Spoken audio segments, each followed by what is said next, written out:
Hey, what's going on, guys? Amir Baluch, Side Hustle MD Summit going on. We got another episode for you guys, one that a lot of people have emailed me about doing locums. And so I had to find the expert on locums, which is Dr. Stephanie Freeman, who's a board certified critical care doctor, best-selling author.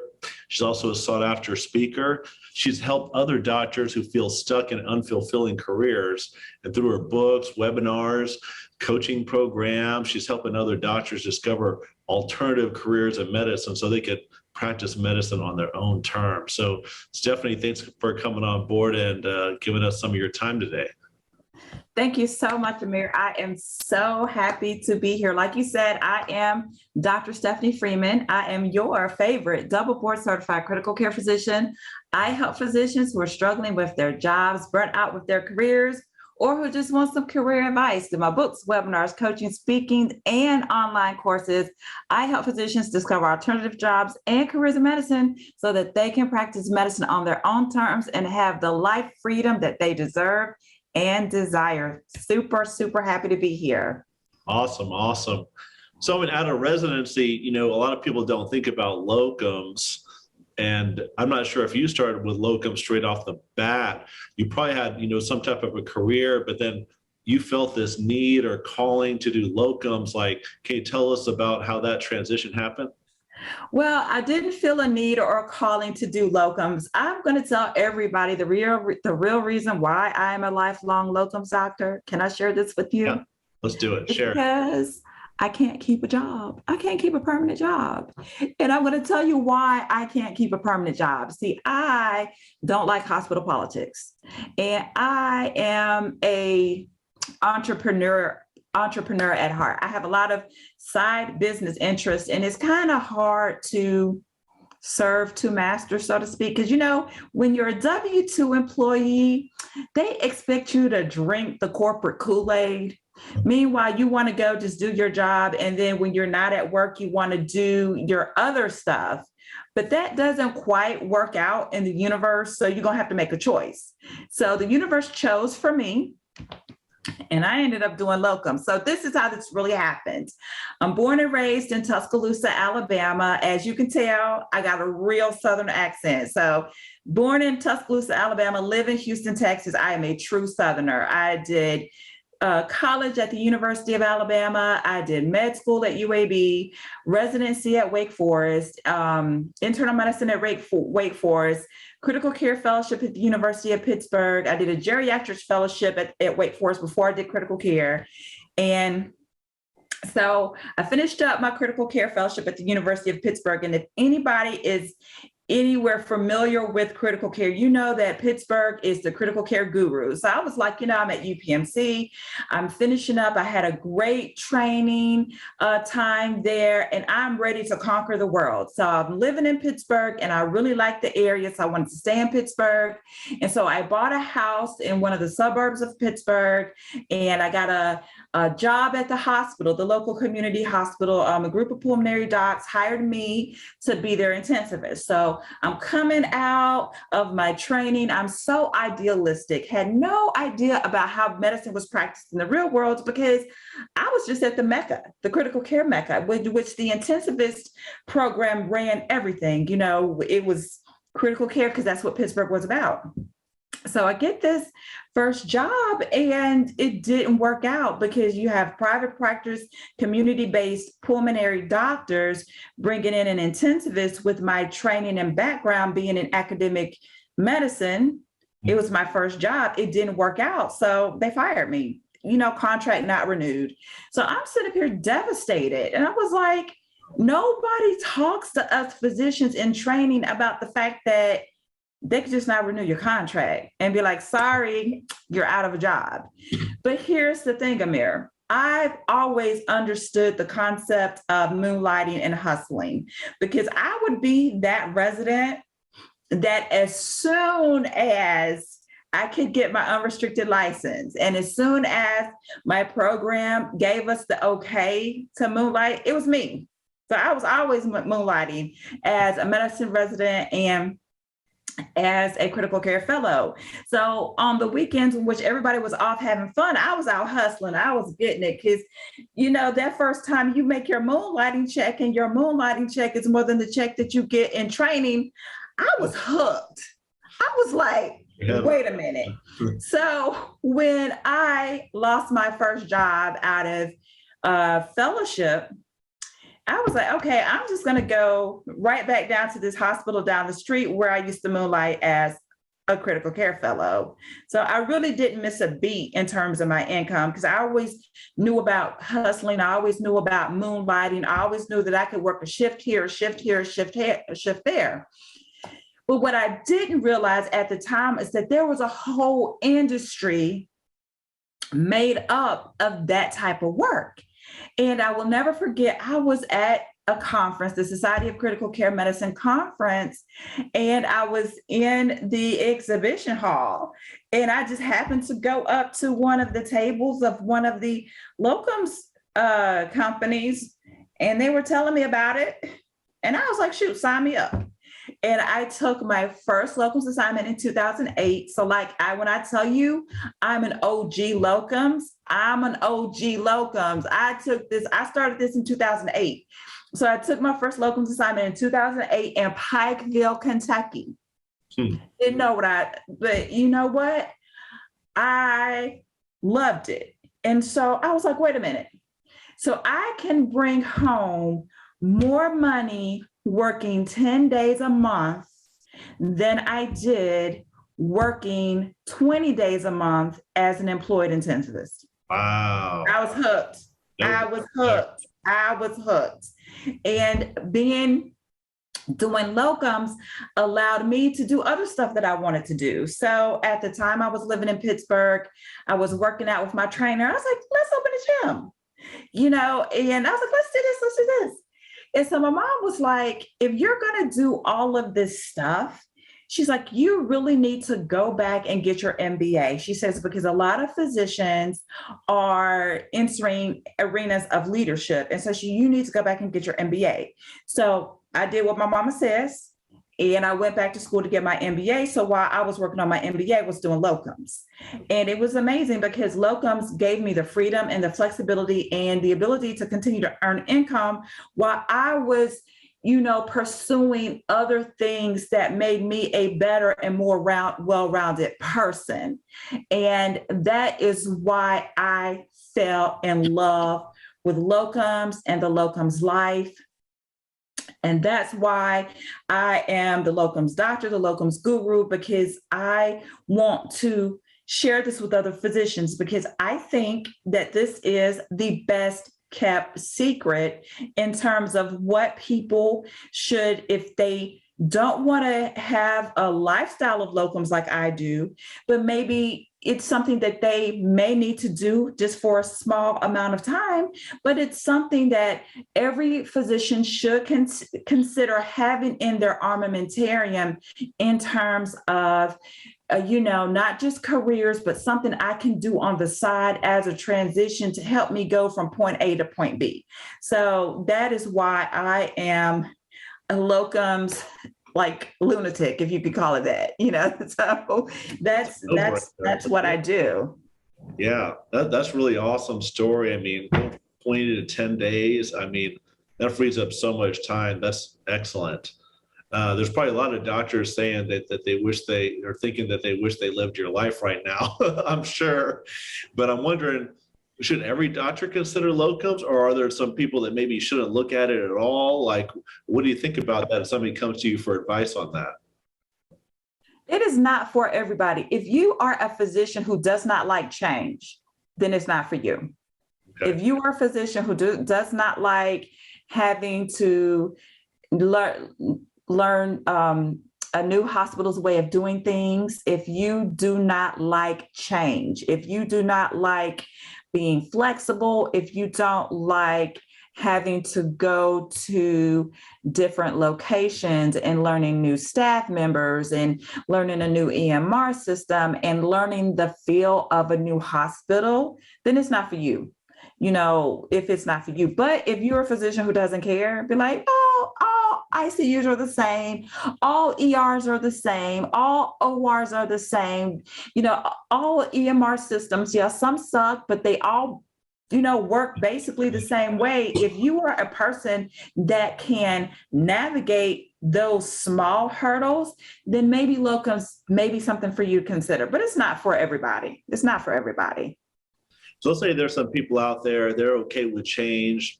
All EMRs are the same. I should work with like an anesthesia, maybe like 7 different EMRs. I don't even know the different Right. we have. But now somebody probably has to do, a pros cons analysis or something like that. How does that work? Like, let's say if I want to do locums, I'm pretty much, I'm single, no kids right now. I'm okay with change. How would I figure out, should I do this or not, with the pros and cons? The great thing about locums is that nothing is etched in stone. If you don't like it, you don't have to do it again. If you don't like the place that you go on assignment, you don't have to go back. That's the great thing. And the great thing about locums is this: you don't even have to quit your job in order to do it. Okay. Just find a weekend, a week somewhere, and go pick up an assignment if your employer allows you to do that. See, that's the caveat. But if you are the type of physician that maybe works in blocks and your employer is like, oh, we don't care what you do on your off time, go pick up some shifts somewhere, which you should be doing anyway. You should have some moonlighting side hustle shifts, even at the hospital across town, or you should have that anyway. But, just dip your toe in the pool. You don't have to, be all in it like I am for 14 years. But the thing that's so great about the flexibility is if you don't like it, you don't have to do it. And you can choose again at any time. You're like, oh, I'm tired of being on the road. I'm going to come off the road for a minute. Let me go to a job and just, sit down somewhere for a couple of months or a couple of years. And then if you get tired of that, you can hop right back in. So because there's like no commitment, you really don't have to feel like you're locked into it. Wow. So it sounds like basically you can call the shots. You don't like it, get out, do whatever you need to do. So that's pretty good. I'm trying to think myself, like there's must be a lot of traveling involved. I don't know if you go to a bunch of different states or not. What about all the traveling that's involved and, maybe leaving your friends, maybe a few days at a time or a week at a time? How do people consider that or put that into the equation? Right. Well, I do travel a lot. I have 17 going on 18 medical licenses. Currently, I have, like I said, I'm based in Houston. Since this pandemic has started, I've done assignments in Florida, Indiana, Pennsylvania, here in Texas, and in Alaska. So I just finished up an assignment in East Texas. I'm going to Alaska for a couple of days at the end of the week. It works fine with me. If you don't like traveling, guess what? You can do locums locally. You just have to figure out how to do it. And there's an art to that, but you can do it locally. Like I said, I just came off an assignment that was in a place an hour and a half from my house. So I drove over the day of, drove back when it was finished. So there's so many variations of how this can work for you, but you may need to be a little creative and you may need a little bit of help in terms of finding somebody to tell you where to look. But there's opportunities for you locally, and there's opportunities for you out of town, out of state, sometimes even out of the country. You just have to know where to find these opportunities.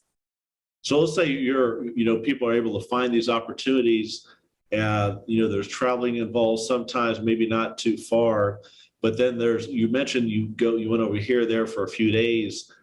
Are there like 1-day assignments? Are there like 1 month assignments, 6-month assignments? How does the time span work?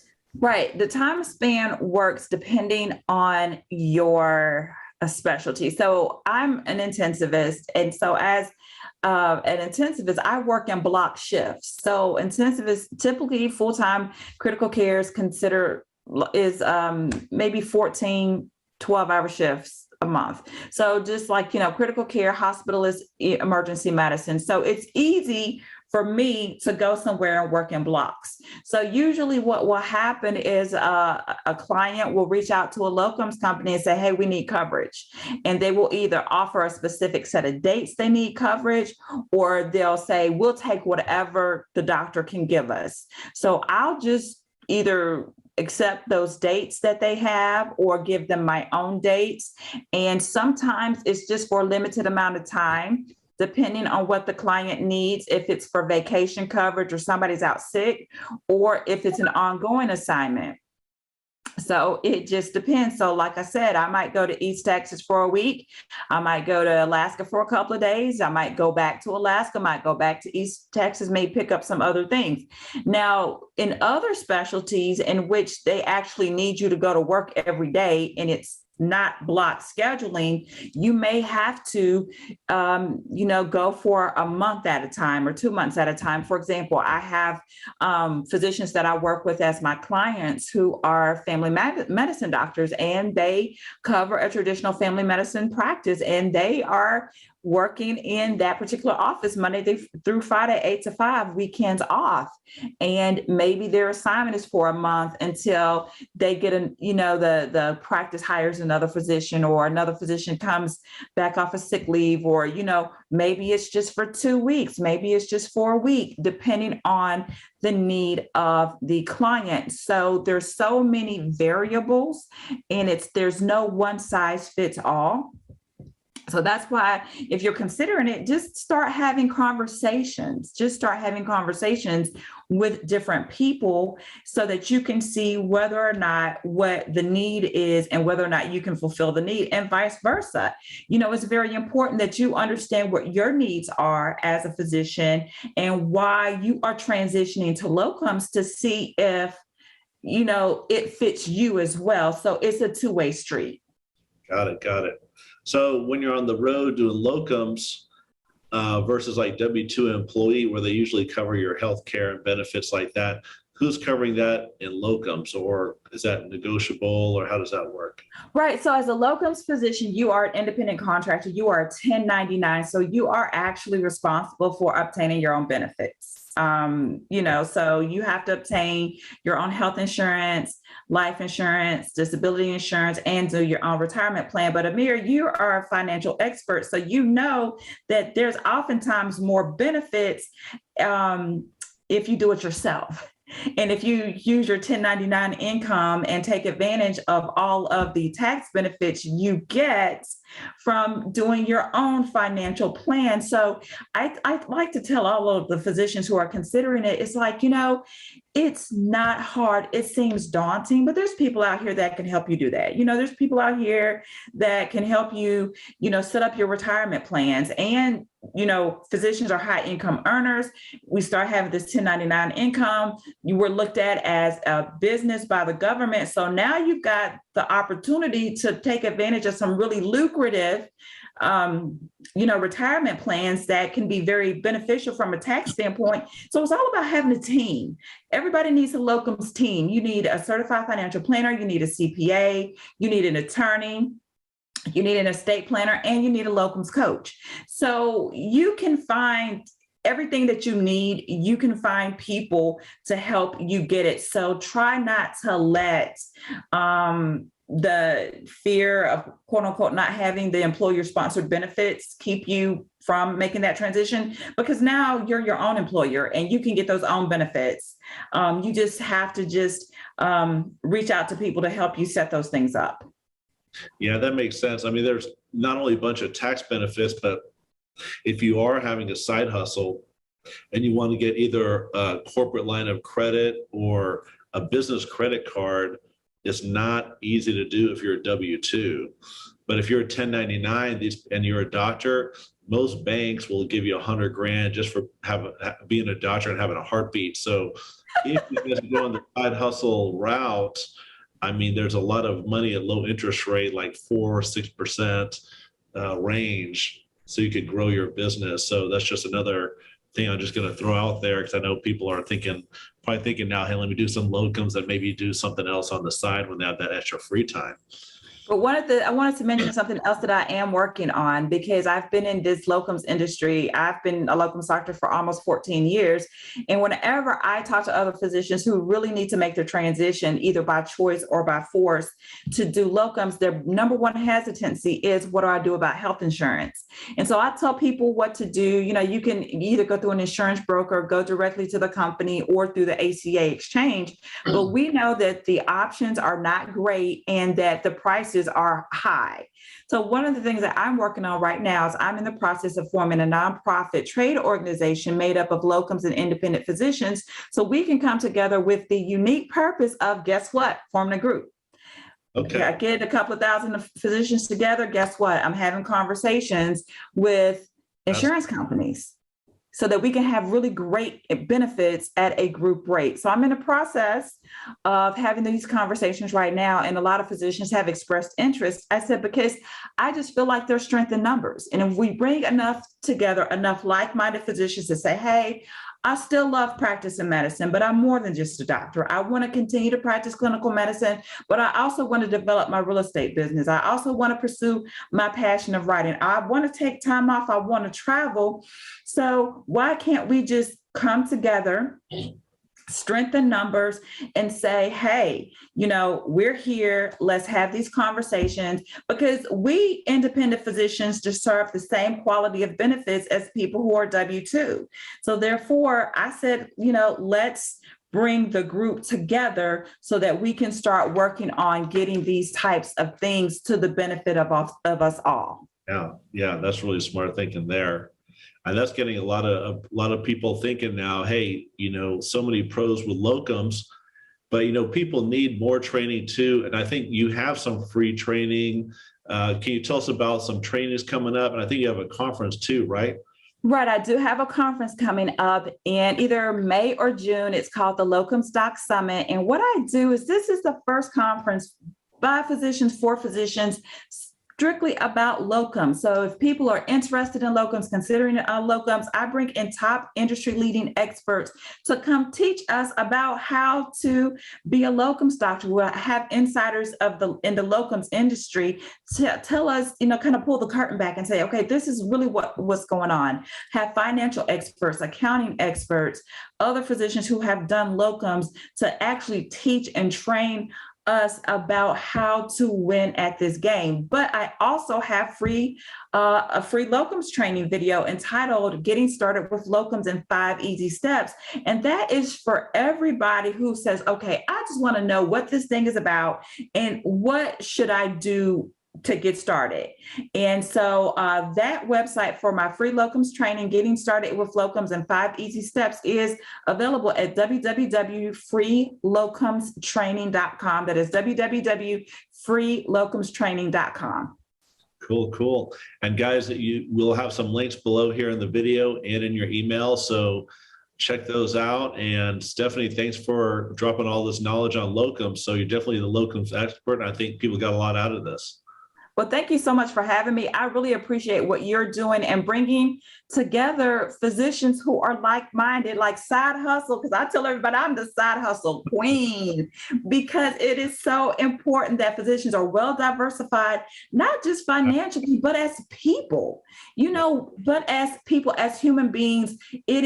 It is totally normal for us wanting to be doctors and wanting to do something else. So I really appreciate you having this platform and bringing people together, saying that it doesn't have to be an either or, it can be both and. So I'm really grateful to you for that. Awesome. So there you guys have it. You heard it. This is not the first time. It's about diversifying and getting out there and, personal growth, all kinds of good things. So if you guys want to replay this one, check it out, and free trainings in the links below, and we'll see you on the next episode.